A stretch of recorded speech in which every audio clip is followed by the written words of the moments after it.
आमर प्रणतमालिमणिप्रभाणा मद्योतकं दलितमोवितान् सम्यक् प्रणम्य जिनपादयुगं युगादा वालम्बनं भवजले पततां जनानां। देवादिदेव श्री आदि ब्रह्मादिनाथ भगवान की, देवादिदेव श्री पार्श्वनाथ भगवान की, पूज्याचार्य प्रवर श्रीमान तुंग स्वामी महाराज की, सचार्य भगवान गुरुदेव श्री विद्यासागर जी महाराज की। श्लोक नंबर 24। त्वामव्ययं विभुमचिन्त्यमसंख्यमाद्यं ब्रह्माणमीश्वरमनन्तमनङ्गकीर्तं योगीश्वरं विदितयोगमनेकमेकं ज्ञानस्वरूपममलं प्रवदन्ति सन्तः। प्रभु के भिन्न भिन्न नाम, उनके माध्यम से आचार्य प्रवर स्तुति कर रहे हैं। एक एक नाम प्रभु के उन गुणों तक ले जाने वाला है। अव्यय है, विभु है, अचिंत्य है, असंख्य है, आद्य है, ब्रह्मांड और ईश्वर, यहाँ तक का वर्णन हो चुका है। अब अगला नाम, अगला विशेषण अनंत स्वरूप क्या आ रहा है? क्या नाम है प्रभु का? अनंतम। अनंतम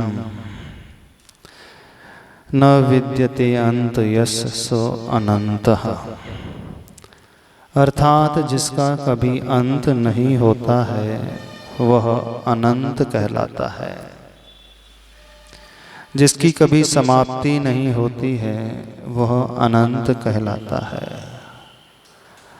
आया भावे सती, व्यय होने पर भी जो कभी समाप्त ना हो, यानी आए तो ना हो लेकिन प्रति समय व्यय होता रहे, खर्च होता रहे।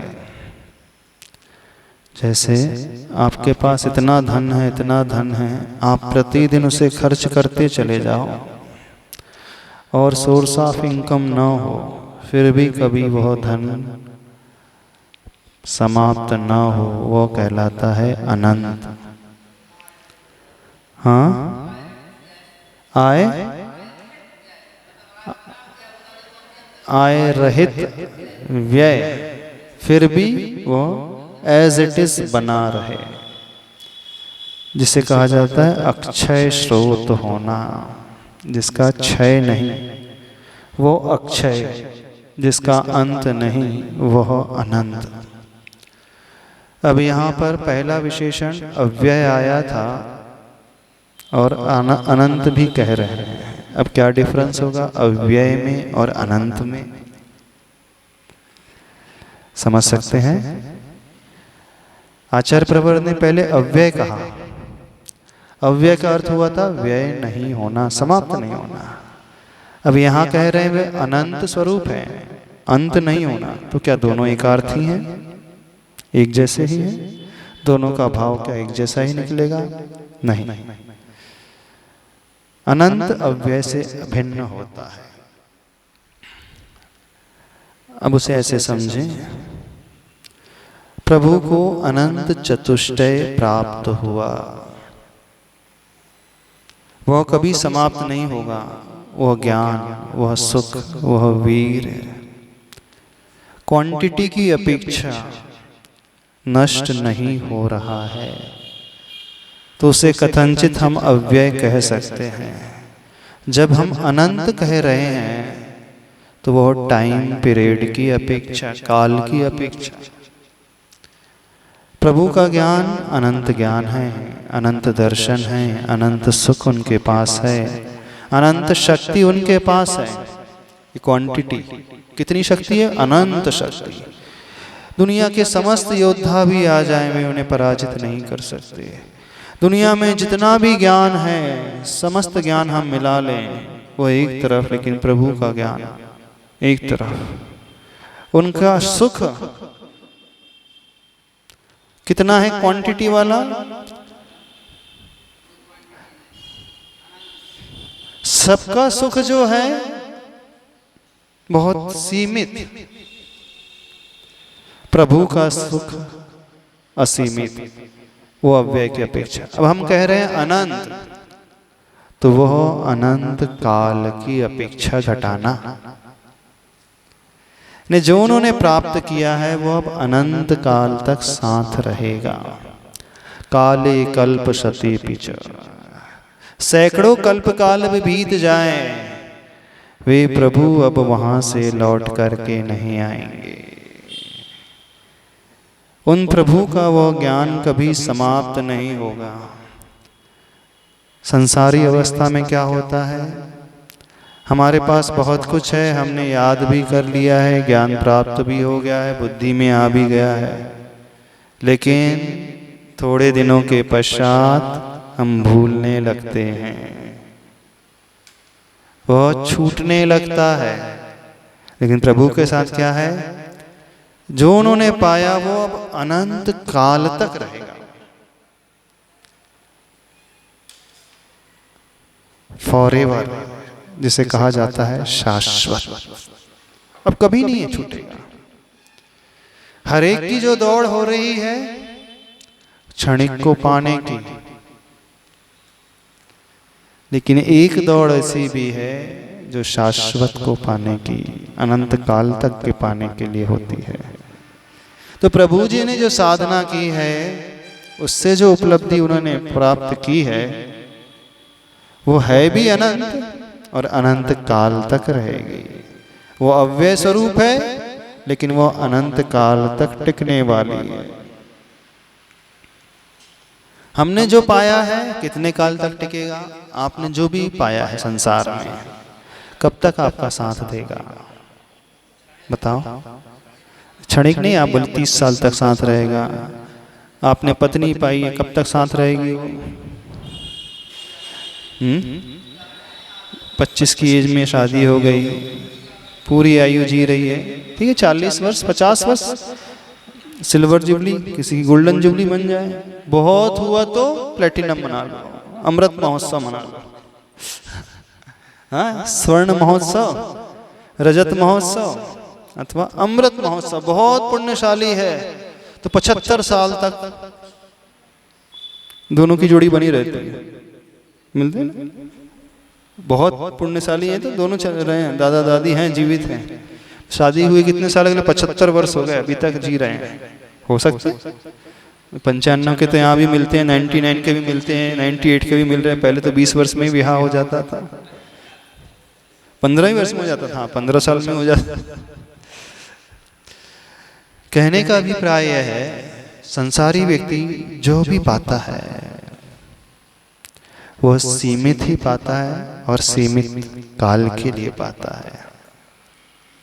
क्वांटिटी भी सीमित, क्वालिटी भी सीमित, ड्यूरेशन भी सीमित, अवधि भी सीमित। देखना, जो मात्रा पाई है, चाहे पैसे की हो, चाहे सुख की हो, चाहे गाड़ियों की हो, वैभव की हो, जो भी पाया सीमित दायरे में पाया है। जो क्वालिटी भी पाई है, बेस्ट क्वालिटी की नहीं मिलती है, अल्टीमेट नहीं मिलती। और जो काल की मर्यादा को लेकर कितने काल तक, तो वह भी सीमित, यानी अंत जिसका हो जाएगा। तो हम सब ने, हर संसारी व्यक्ति ने जो भी पाया है वो शांत पाया है, अंत सहित पाया है। जो अंत सहित होता है वो सधन अंत, यानी शांत। शांत नहीं कह रहे हम, शांत में तो तालव्य शक्कर का श होता है, वो तो शांति मिलती है, वो शांत अलग है। और एक अंत सहित जो होता है वो शांत यानी जिसमें दंती सा सड़क का सा प्रयोग होता है, वह शांत यानी जहां अंत हो जाता है।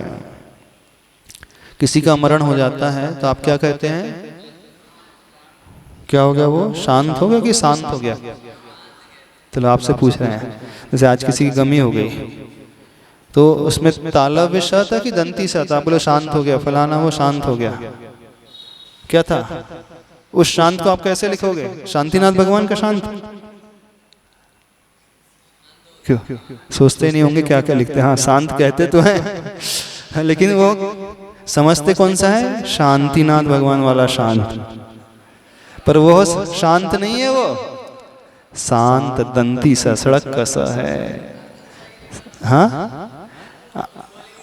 हाँ अच्छा, वो भी अर्थ भाव शांत हो गया, एकदम खामोश हो गया, ऐसा नहीं। मूल रूप से जो शांत है वो अंत से सहित। हाँ दूसरा उस अभिप्राय से लो तो शांत हो गया यानी अब मुर्दा होने के पश्चात बोलेगा नहीं, तो बोले खामोश हो गया। हाँ। पर है वो अंत सहित शांत। तो संसारी व्यक्ति जो भी पाता है वो शांत होता है, अंत सहित होता है। सीमा भी उसकी सीमित होती है, काल भी उसका सीमित होता है। लेकिन प्रभु आदिनाथ भगवान ने जो पाया है वो अनंत काल के लिए। कभी विचार ना, अनंत काल से हर जीव पुरुषार्थ कर रहा है और हम सब ने भी पुरुषार्थ किया नहीं किया? जब जब हमने जन्म लिया है या शरीर मिला है हमें, हमने कुछ पुरुषार्थ तो किया है। पुरुषार्थ किया है कि नहीं किया? माइक से बोलना। जो पुरुषार्थ किया है, हर एक जीव ने पुरुषार्थ किया और हर भाव में पुरुषार्थ किया है। कोई भी ऐसा नहीं जो पुरुषार्थहीन होता है। मतलब पुरुषार्थ तो समस्त जीव कर रहे हैं, हाँ, पर जिस योग्य करना चाहिए वो पुरुषार्थ अभी नहीं किया, इसीलिए यहाँ बैठे हैं। हाँ। तो देखना, एक पुरुषार्थ ऐसा है और अनंत काल का अपना सबका पुरुषार्थ कैसा है। हर भाव में हमने कुछ मेहनत की होगी, परिश्रम किया होगा, लेकिन अपना हर परिश्रम शांत रहा, है ना। जन्म से लेकर मरण तक दौड़ता है आदमी, दौड़ते दौड़ते दम तोड़ता है आदमी। आंख गीली, होंठ नम और दिल में आंधियां, तीन मौसम एक दिन में जोड़ता है आदमी। एक रोटी, दो लंगोटी और 3 गज कच्ची जमीन, 4 दिन में जोड़ता है आदमी। सुबह पलना, शाम अर्थी और दोपहर खटिया, 3 लकड़ी 4 दिन में जोड़ता है आदमी। है कितना विश्वास यहाँ पर आदमी का मौत पर कि मौत की खातिर सब कुछ छोड़ता है आदमी, है ना। जन्म से लेकर मरण तक दौड़ता है, दौड़ रहा है ना। हर एक व्यक्ति दौड़ रहा है और क्या दौड़ करके पाता है?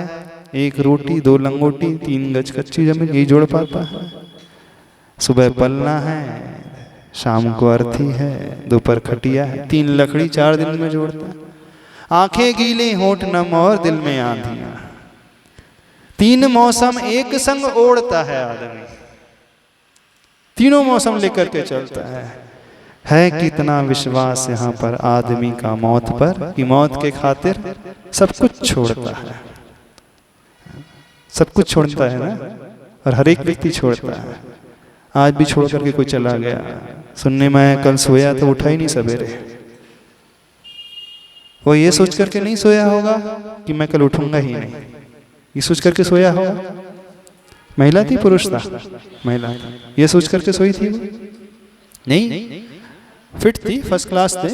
शिखर जी की यात्रा करके आए थे, शाम के क्लास में स्वाध्याय में भी आए होंगे। सोचा ही नहीं होगा कि हम उठेंगे नहीं।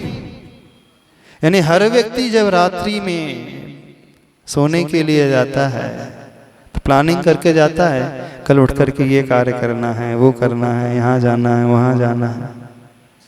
कभी ये सोच करके भी सोते हो कल यदि हम नहीं उठे तो क्या होगा हमारा? यदि मरण हो गया तो कैसे होगा? हो सकता है कि नहीं मरण? जब उनका हो सकता तो अपना भी हो सकता, सबका हो सकता। सब जानते हैं, मानते नहीं है, लेकिन सब जानते हैं। सबकी बुद्धि का विषय है, हृदय का विषय नहीं है। आप कहोगे कि महाराज जी अभी तो हम यंग हैं, अभी तो 30s में चल रहे हैं, 40s में चल रहे हैं, 20s में चल रहे हैं, 80s 70s में चल रहे हैं, और हम पूरे स्वस्थ हैं, कोई परेशानी नहीं है। कभी कभी क्या कहें, हमेशा यह सोच करके सोना कल मैं नहीं उठूंगा।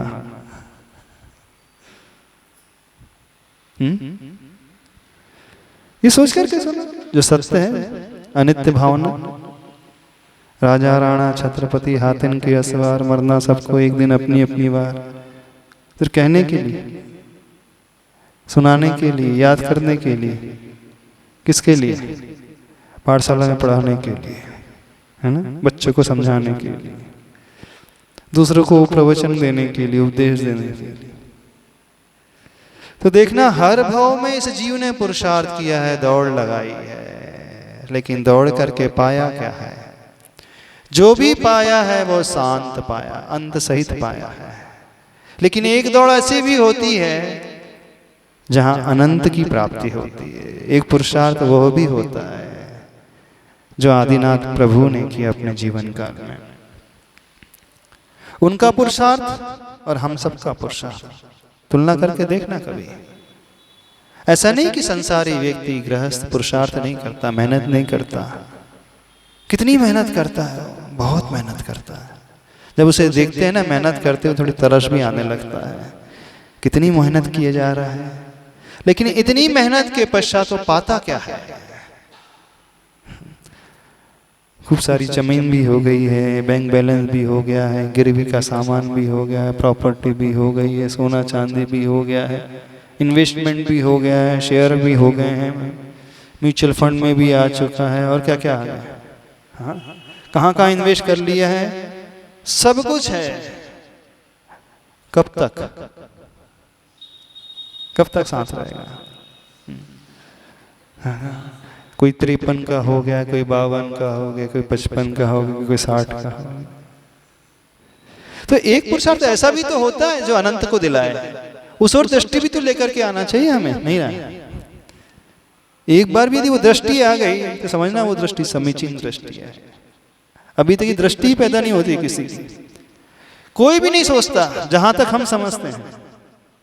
सोचते हो आप? करने की भी नहीं कह रहे हम, सोचने की बात कर रहे हैं। सोचता भी नहीं है, सबसे बड़ी विडंबना ये है।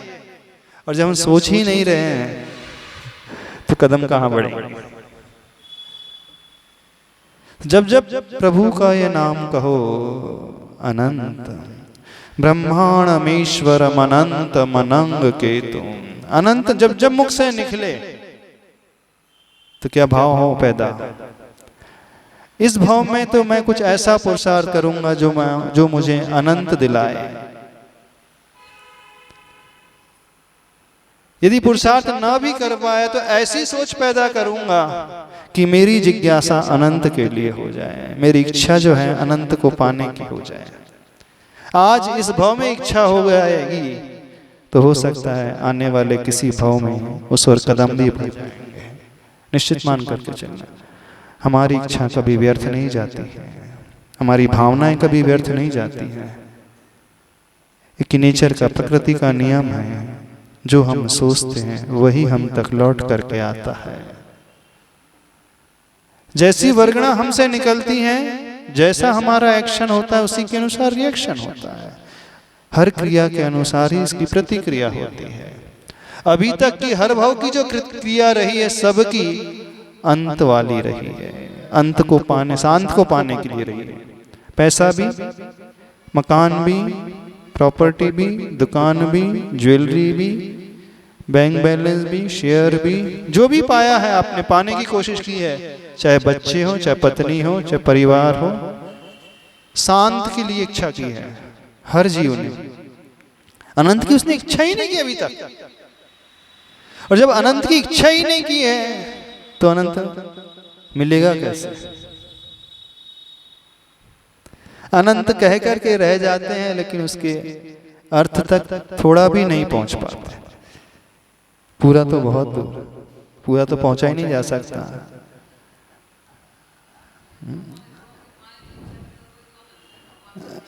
भगवान के गुणों को पाने की इच्छा करते तो वही तो अनंत है।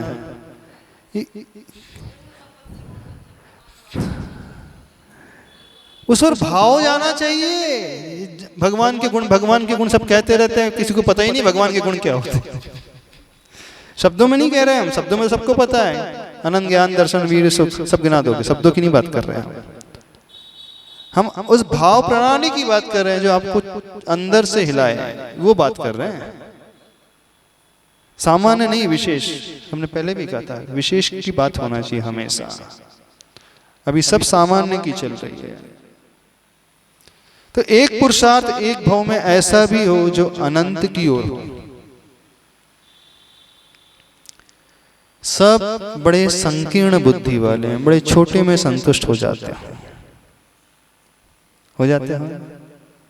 ज्यादा मांगते ही नहीं भगवान से, ज्यादा चाहते ही नहीं भगवान से, थोड़ा ही चाहते हैं। इतना थोड़ा नहीं चाह कर, थोड़ा तो चाह रखना ही नहीं कभी, थोड़े की अनंत की चाह रखो। अनंत से कम में कोई कॉम्प्रोमाइज नहीं होगा प्रभु। कोई समझौता नहीं। शायद आपको हमारी बात समझ में भी नहीं आ रही होगी। आ रही है? क्योंकि मांगने के लिए पहले समझना पड़ेगा। आपको लग रहा है ये अनंत तो सब इनविजिबल है, अदृश्य, को समझ में तो आए नहीं। हमें जो दिख रहा है हम तो उसी की चाह रख रहे हैं। उसी की चाह रख रहे हो ना? जो नजर आ रहा है संसार में, जो नजर ही नहीं आ रहा उसकी चाह भी क्या चाह होती है। नजर तो भगवान भी नहीं आ रहे आपको, आ रहे हैं सिद्ध परमेष्ठी भी नजर नहीं आ रहे आपको, ना आपको नजर आ रहा है ना हमें नजर आ रहा है। फिर भी मंदिर में आकर के हम ढोक देते हैं, नमस्कार करते हैं, पूजा करते हैं।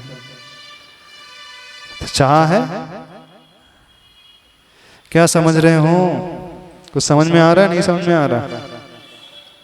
क्या समझ में आया? क्या चाह रखोगे? अनलिमिटेड। हाँ, मृत्यु के बाद फॉरएवर, यानी उसकी आकांक्षा करो जो फॉरएवर हमेशा रहे, जो साथ हमारा छोड़े ना, जो छोड़ करके कभी जाए ही ना, हमसे जुदा ही ना कभी। चाहो तो उसे चाहो, आप जिससे भी चाहते हो छोड़ करके चले जाता है आपको, कि छोड़ चले जाता है कि या तो वो चला जाता है या आप चले जाते हो।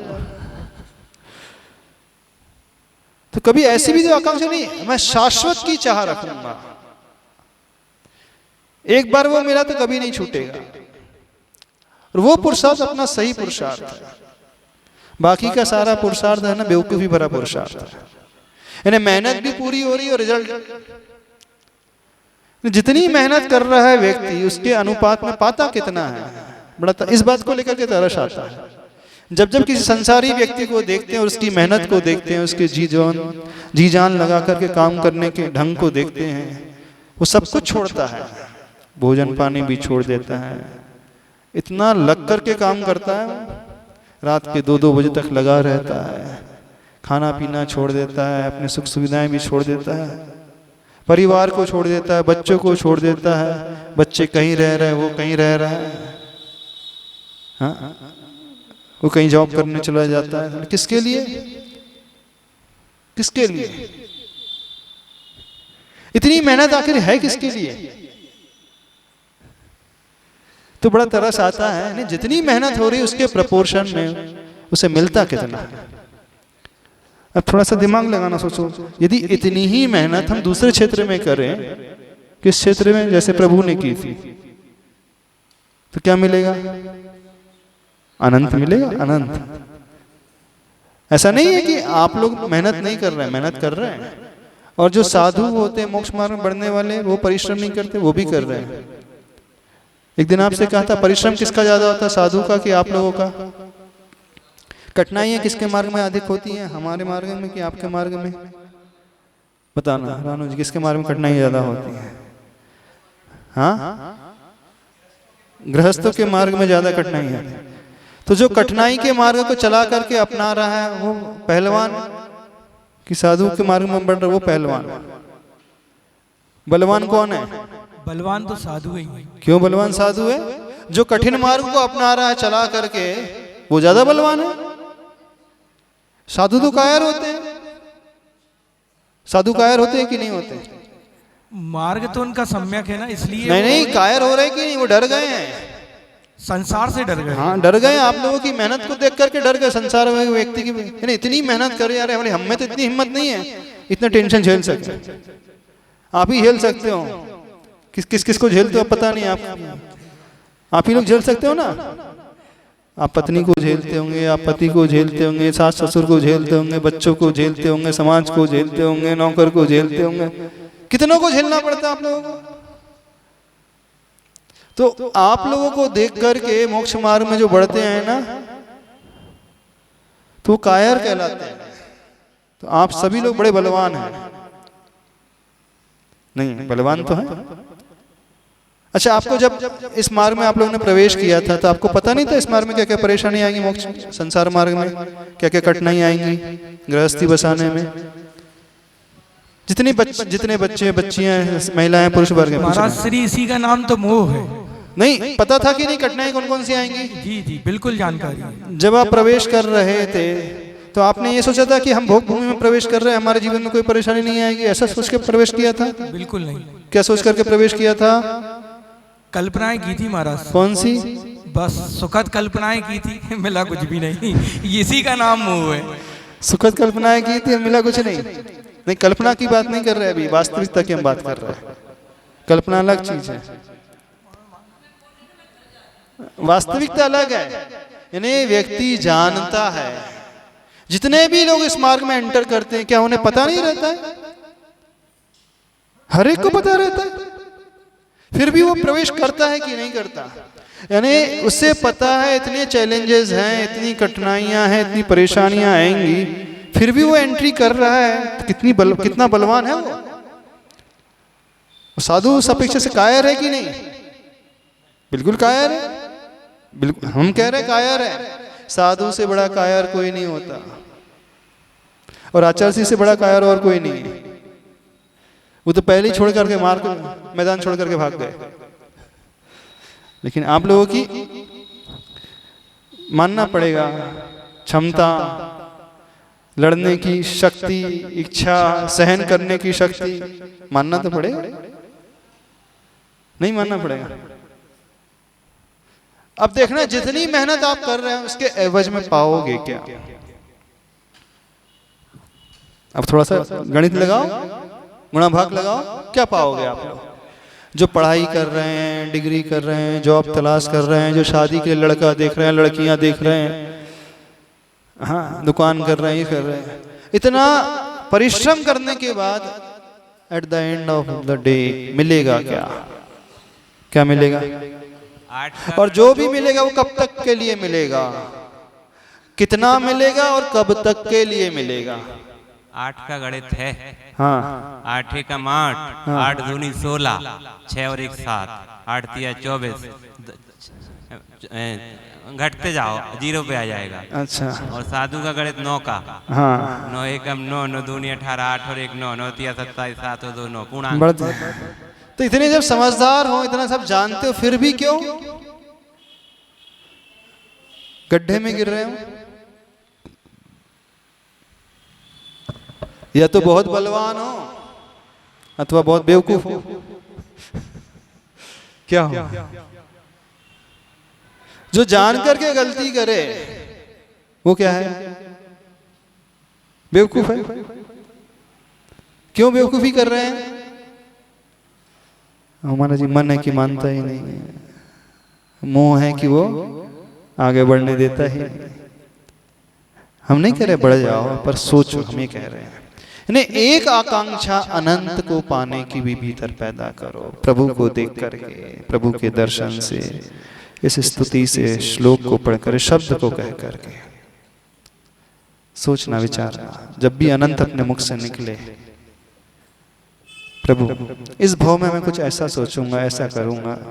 अभी तक हर भाव को मैंने जो जिया है वह शांत के तरीके से अंत सहित वाले को लेकर के, लेकिन अब इस बार मैं सोच बदलूंगा। ठीक है, पूछना है पूछो, चलो आगे।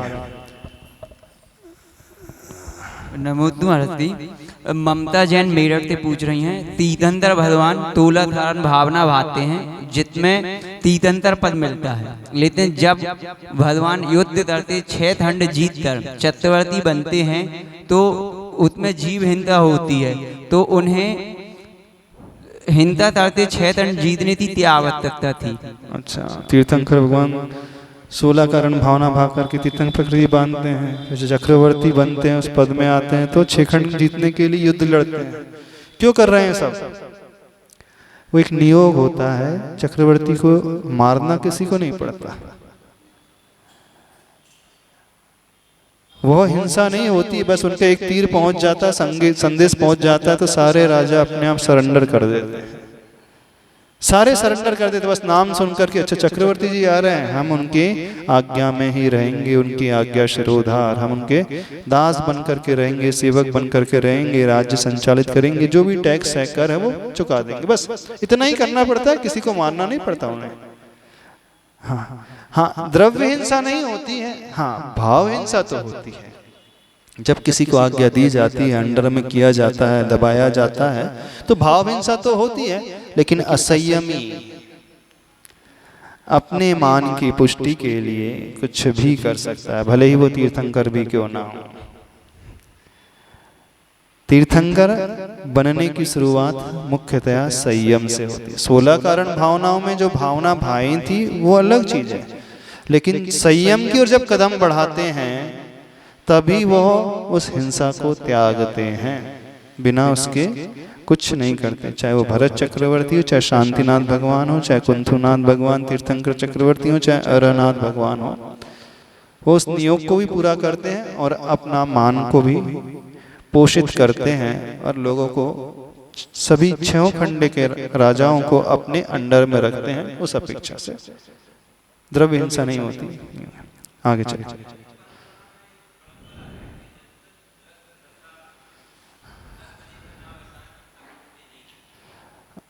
जब तक गृहस्थी को अंगीकार ना करें जब तक मुक्ति नहीं मिल सकती।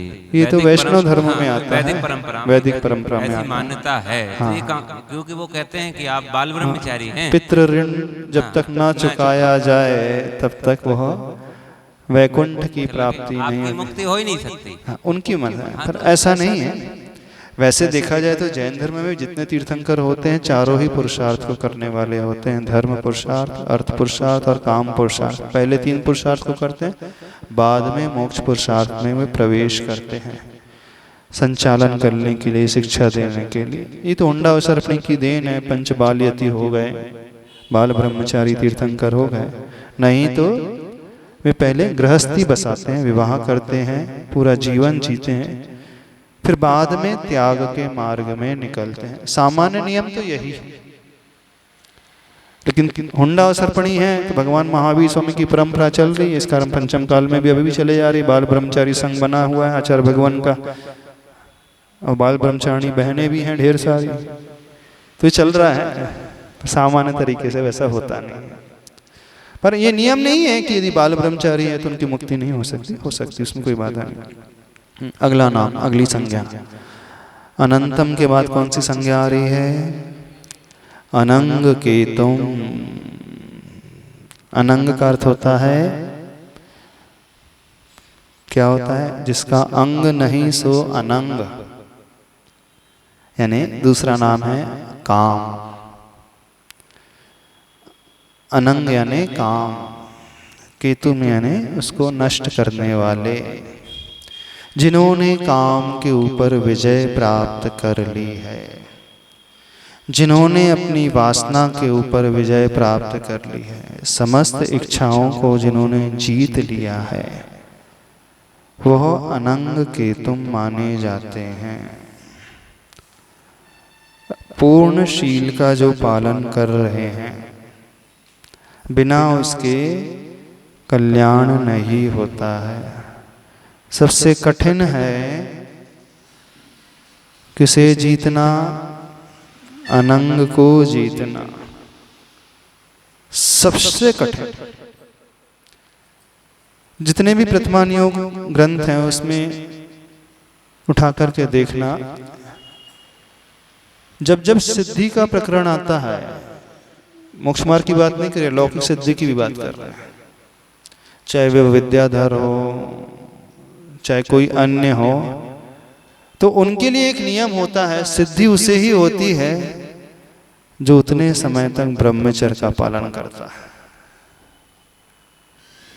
यानी जब तक वो अब्रह्म में लगा है तो उसका कंसंट्रेशन बन ही नहीं सकता, एकाग्रता आ ही नहीं सकती, विचलितपना अवश्य रहेगा ही। ब्रह्मचर्य मतलब अपने स्वभाव में आना, आत्मा में रमण करना, यानी बाहर से हटा करके अपने भीतर ही केंद्रीभूत हो जाना।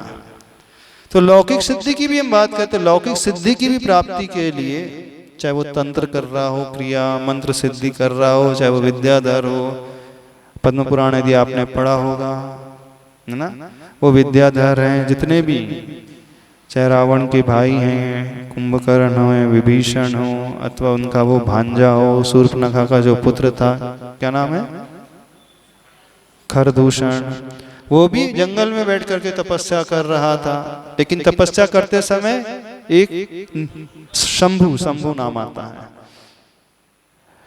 तो ब्रह्मचर्य का पालन अवश्य करना पड़ता है, सबसे बड़ा नियम होता है।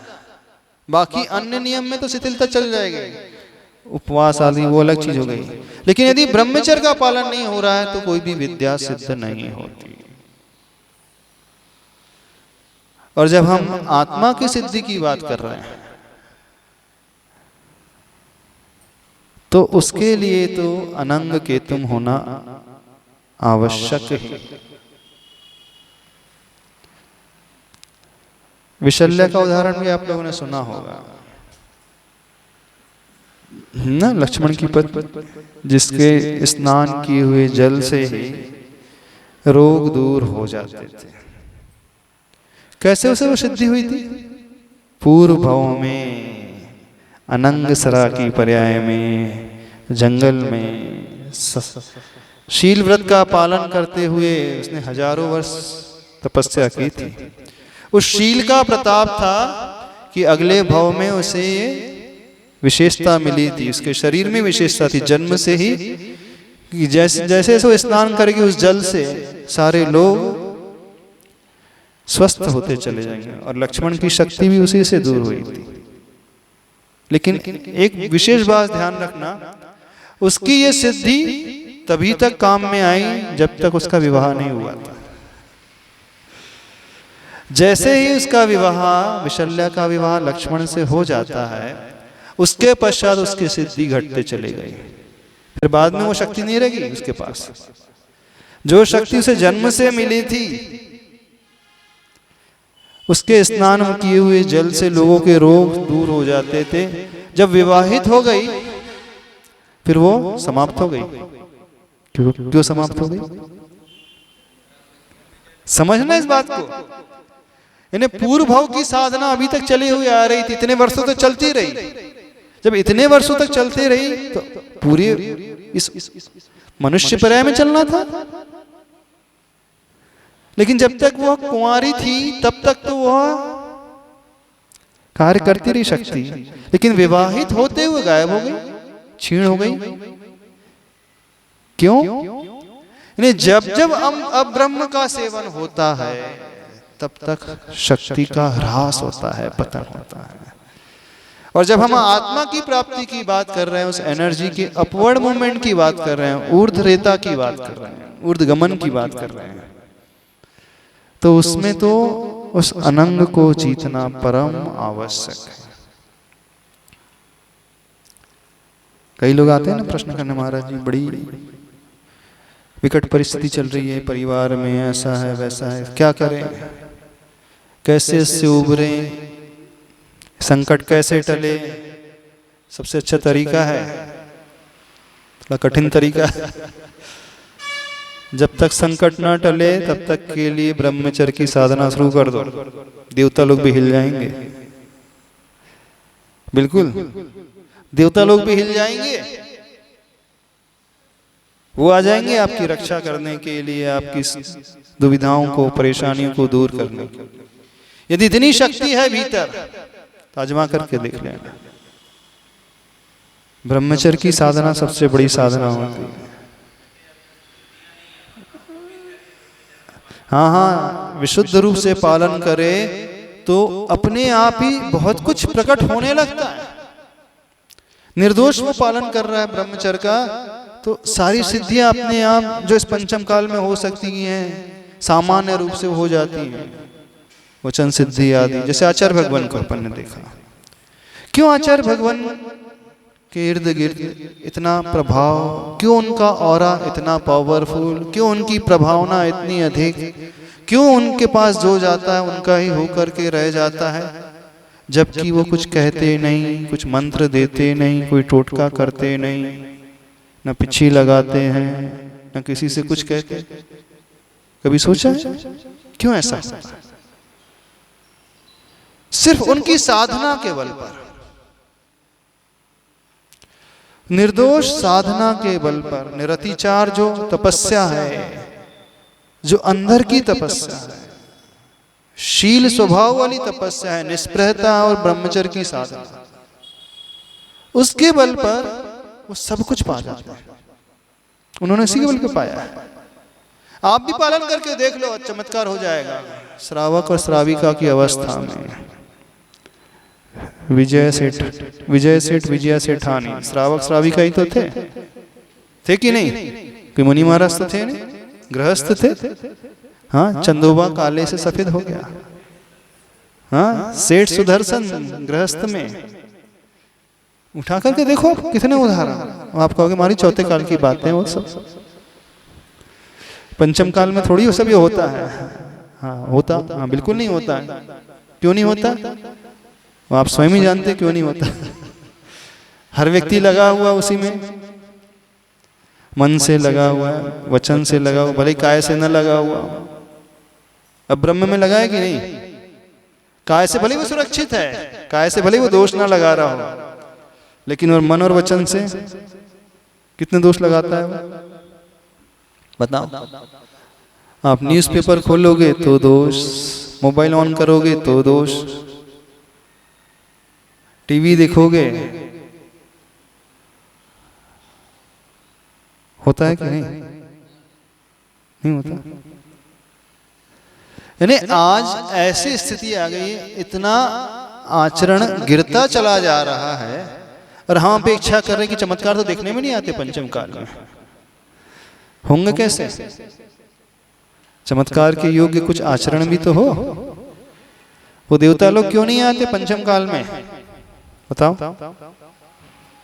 बोले होनार ऐसी है, बोले नियोग है, ऐसा नियम है, बोले पंचम काल में नहीं आते। इसलिए नहीं आते हैं कि वो विशुद्धि ही नहीं,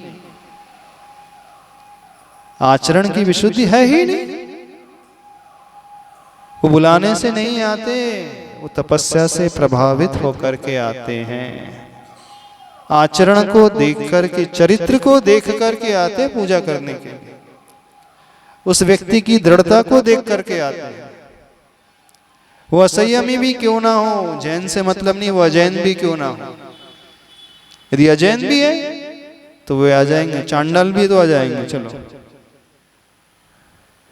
देवता लोग जैन अजैन से मतलब नहीं रखते, किससे मतलब रखते हैं? व्यक्ति कितना दृढ़ है अपने नियम के प्रति, दृढ़ता कितनी है उसकी, कट्टरता कितनी है नियम के प्रति, संकल्प के प्रति, आचरण के प्रति, विशुद्धि के प्रति। तो वो आ जाएंगे, उससे प्रभावित हो जाएंगे। यहाँ पे सम्यक मिथ्या से लेना देना नहीं है, मुख्यतः यहाँ पे दृढ़ता से, नियम के प्रति, उससे है। यमपाल चांडाल कुछ नहीं पता था धर्म क्या होता है, वीतरागी प्रभु क्या होता है, उसे नहीं पता था। बस उसे ये पता है मैंने तो नियम लिया, मुझे इसको पालना है और कुछ नहीं करना है। मरना पड़े तो मरने को भी तैयार हो गया, जान देने को तैयार हो गया। आप मरने के लिए तैयार अपने नियम के प्रति? कितने लोग मरने को तैयार हो जाएंगे? नियम में दोष ना लगे, शील व्रत में दोष ना लगे, कितने लोग मरने को तैयार हो जाएंगे? जो भी आपने संकल्प लिया उसमें जब दोष लग रहे हैं तो हम उसे तोड़ेंगे नहीं। मन से, वचन से, काय से, कृत से, कार्य से, अनुमोदना से उसका निर्दोष, निरतिचार, अतिक्रम रहित, व्यतिक्रम रहित पालन करेंगे। बड़े कठिन है, बड़ा दुर्लभ है। दुर्लभ है ना, है कि नहीं? तो ये अनंग केतु जिन्हें अपने ब्रह्मचर्य का निर्दोष पालन करना है, खासकर वह व्यक्ति श्लोक के इस नाम को बहुत अच्छे से भावों से पढ़े। जिन्हें ब्रह्मचर्य की ओर कदम बढ़ाना है, जिन्हें अपने शील स्वभाव में आना है, अथवा जिनकी दृष्टि जल्दी जल्दी खराब हो जाती है, वो सोचते हैं कि मेरी दृष्टि खराब ना हो, लेकिन क्या करूं खराब हो ही जाती है, उन सब से कह रहे हैं नॉट नेसेसरी कि ब्रह्मचर्य ले ले, यानी जो स्वदार संतोष व्रत भी नहीं पाल पा रहा है उसकी बात कर रहे। चलो ब्रह्मचर्य तो बहुत बड़ा नियम हो गया, पूर्ण ब्रह्मचर्य, अखंड ब्रह्मचर्य तो बहुत बड़ा नियम हो गया। जो इतना भी नहीं पालन कर पा रहा है उनसे कह रहे हैं अनंग केतुम, आदिनाथ भगवान को इस दृष्टि से देखो।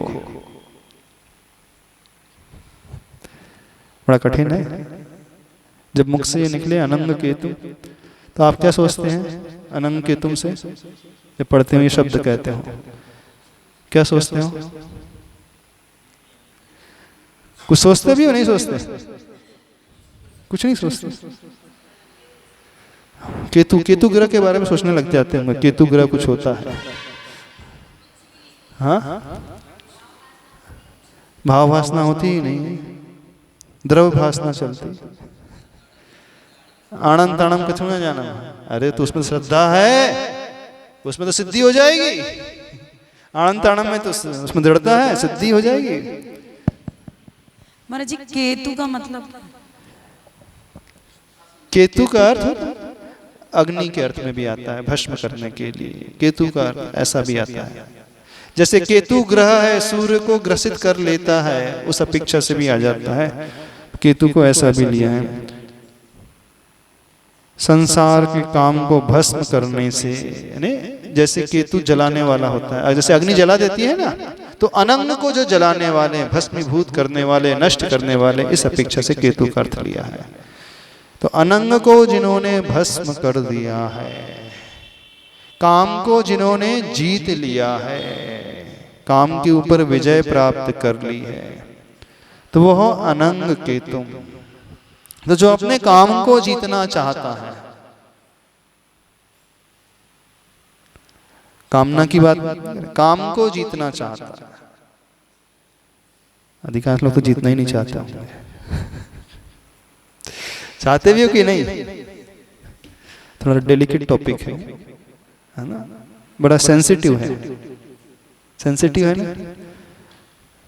सब बोलते हैं महाराज जी इस विषय को नहीं छोड़ना, बाकी तो सब कुछ चलता है, सारे नियम लेने को तैयार, लेकिन इसमें थोड़ा सा हाँ थोड़ा कठिन है ये सब। संसार में हम इतना कर रहे हैं, कोई कम बात है? हिंसा का त्याग कर रहे हैं, झूठ नहीं बोल रहे हैं, परिग्रह को हमने कम कर दिया, थोड़ा बहुत तो छूट रख रहे हैं, रहने दो। ऐसे ही है। यंग बच्चों से कहना चाह रहे हैं, जब भक्तामर स्तोत्र पढ़ो, क्या सोच करके पढ़ो? वैसे पढ़ोगे नहीं आप लोग तो कोई। ये तो नेक्स्ट इम्पॉसिबल जैसी बात है आज के जमाने में, असंभव जैसी बात है ना आज के जमाने में, नहीं है? किसी से हम ब्रह्मचर्य की बातें करें, बोले कहाँ आप चौथे काल की बातें कर रहे हैं महाराज, दुनिया देखो कहाँ भाग रही है, किस ओर जा रही है, और अपन किस ओर की बात कर रहे हैं। ये शास्त्रों में पढ़ने में अच्छा लगता है, बस इतना ही सीमित रहने दो, यहीं तक रहने दो, बाकी तो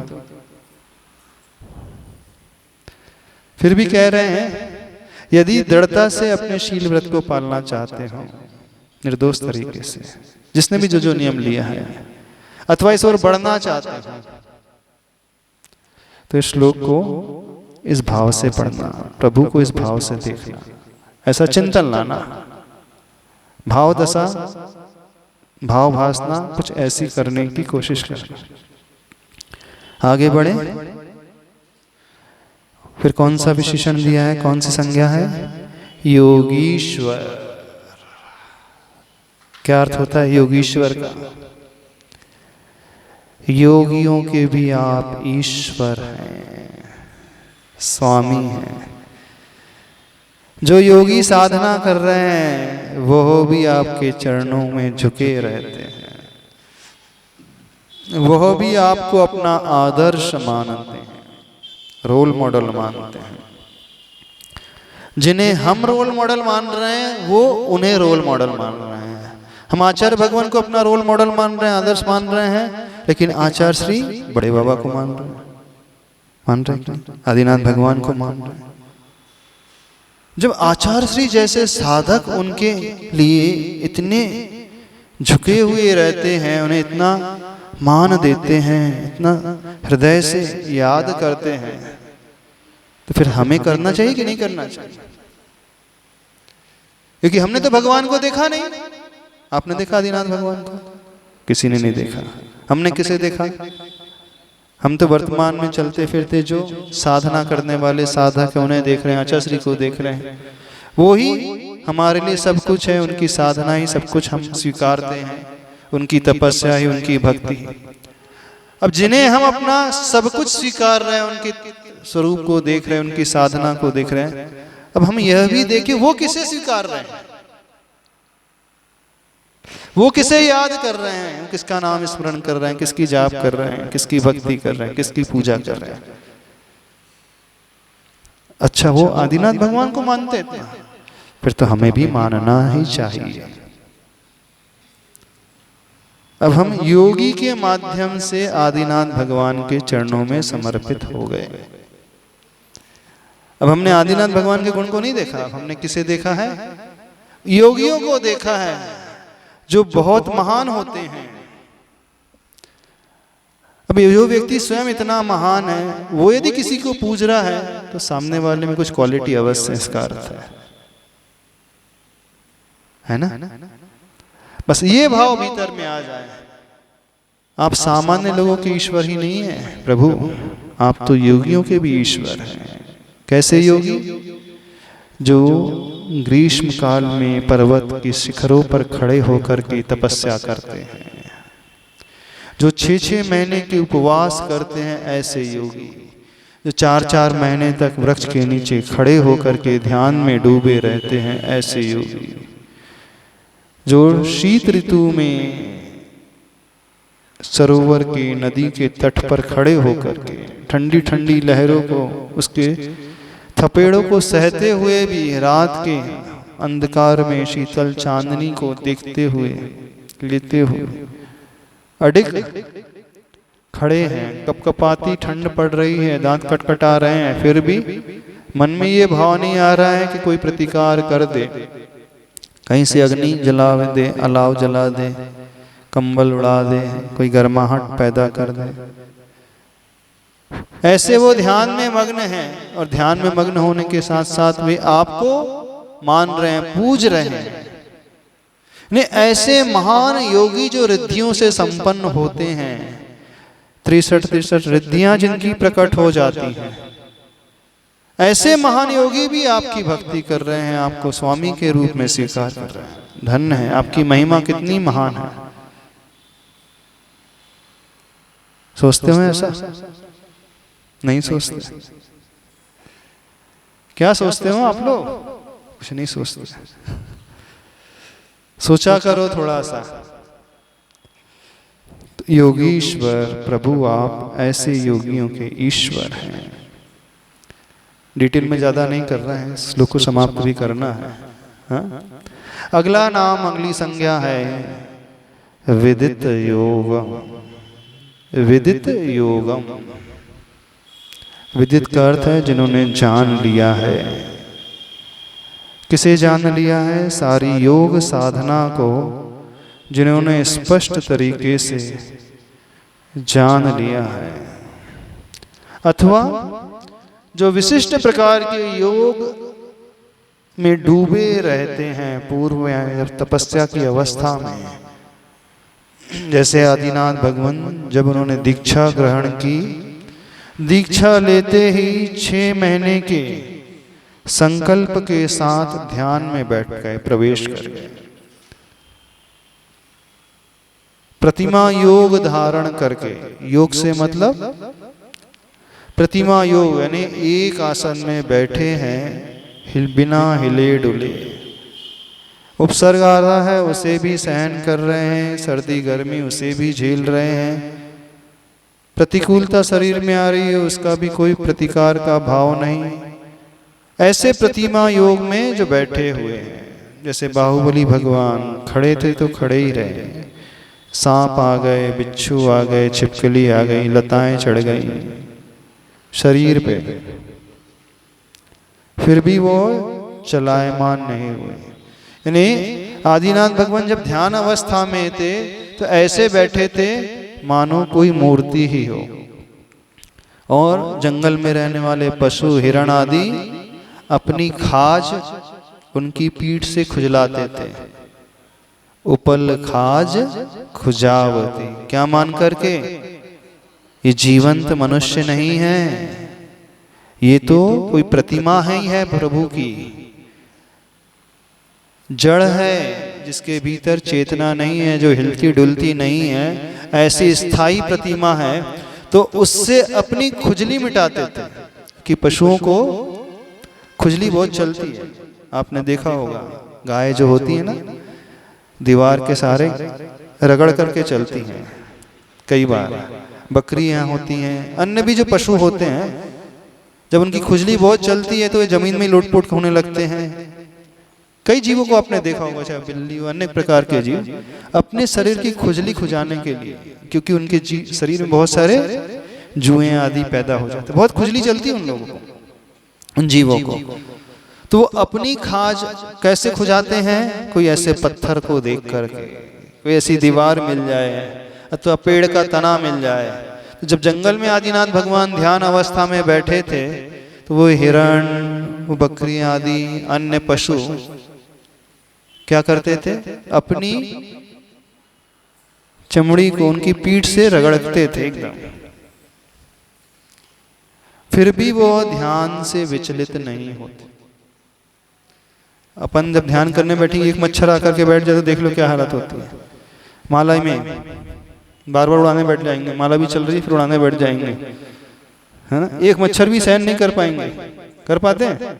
कर लेते हैं? नहीं, पहले इंतजाम कर लेते। हमारा जी पूरा फैन के नीचे बैठते हैं, फैन कहाँ चल रहा है, हाँ उसके नीचे बैठ करके माला फेरना है। हवा कहाँ से आ रही है, पंखा कहाँ से चल रहा है, कूलर कहाँ से चल रहा है, हाँ अब कूलर चल रहा है, हाँ फैन चल रहा है, अब यहाँ बैठे ताकि मच्छर आकर के ही ना बैठे। अथवा फर्स्ट क्लास एयर कंडीशन, क्यों रानू जी ऐसी है ना, एयर कंडीशन फर्स्ट क्लास, जहाँ अनुकूलता है, कोई मच्छर नहीं, कोई खटमल नहीं, कोई कीट पतंगे नहीं, कुछ नहीं, मौसम भी बहुत अनुकूल, वातानुकूलित। अब ध्यान अवस्था में हम बैठे हैं, शुद्धोपयोगी की अवस्था में। ऐसा वर्तमान में तो ऐसे ध्यान होता है नहीं, थोड़ा सा भी कुछ प्रतिकूल वातावरण हो जाए, एक मच्छर आकर के बैठ जाए, काटना तो दूर से गुनगुनाने लगे, संगीत सुनाने लगे तो ध्यान भंग हो जाएगा। कान के आगे वो गुनगुनाने लगे, ध्यान भटकता है कि नहीं? मक्खी भी आने लगे तो ध्यान भटकने लगता है। और आदिनाथ भगवान ऐसे ध्यान में मग्न थे कि वे हिरण आदि पशु अपनी पीठ को खुजला रहे थे, फिर भी वह विचलित नहीं हुए। ने ऐसे प्रतिमा योग को धारण करने वाले, तो जिनका मन ध्यान में नहीं लगता, अथवा जिनकी सामायिक अच्छे से नहीं होती, अथवा जिनका माला में मन नहीं लगता, जिनकी माला में स्थिरता नहीं रहती, उनसे कह रहे हैं प्रभु को देखना और प्रभु की स्तुति इस भाव से पढ़ना। योगीश्वरम, सॉरी विदित योगम। जब विदित योग बोलो तो ये भाव भीतर लाना, प्रभु आप जैसी दृढ़ता मैं भी अपने भीतर सामायिक की अवस्था में, ध्यान की अवस्था में, माला की अवस्था में लाना चाहता। मेरा कितना कम सहननहीन सहनन है, मेरी कितनी कमजोरी है कि थोड़े से प्रतिकूल वातावरण में मैं एक माला भी फेर रहा हूँ 10 मिनट के लिए भी, उसमें कई बार आसन बदल लेता हूँ। कई लोग आसन बदल लेंगे, ऐसे से ऐसे हो जाएंगे, कई लोग ऐसे हो जाएंगे, कई लोग होता है ना। माला भी चल रही है, इधर उधर दृष्टि भी चल रही है, कौन आ रहा है कौन जा रहा है, और चिनवाणी के पन्ने भी पलट रहे हैं। ऐसा भी चलता नहीं चलता चलता है कि नहीं? ऐसा नहीं चलता। कैसे चलता है? पहले वाली तो चलती है, इधर इधर वाली कौन कौन आ रहा है, बस इतना ही। अच्छा हाँ हाँ। तो अपनी यहाँ पे वर्तमान में माला सामायिक कैसी चलती है देख लेना। कितने बार आसन बदल जाता है, कोई मच्छर भी नहीं बैठा है तो भी बदल जाता है। बोले घुटना दर्द देने लगता है, महाराज जी क्या करें, ऐसा लगता है घुटना टूटने को ही है। यदि 48 मिनट की सामायिक करना हो, बड़ा कठिन काम। वैसे कितने लोग सामायिक करते हैं 48 मिनट की? एक ही आसन में करने वाले हैं यहाँ पे? एक ही आसन में बैठ करके, यानी कितनी देर तक आप लोग बैठ सकते हो? नहीं बैठ सकते। तो जिनकी क्षमता नहीं है माला निर्दोष करने की, सामायिक निर्दोष करने की, तो उन्हें ये पढ़ना चाहिए विदित योगम। ठीक है, समय आपका हो गया। बोले देवादिदेव श्री आदिनाथ भगवान की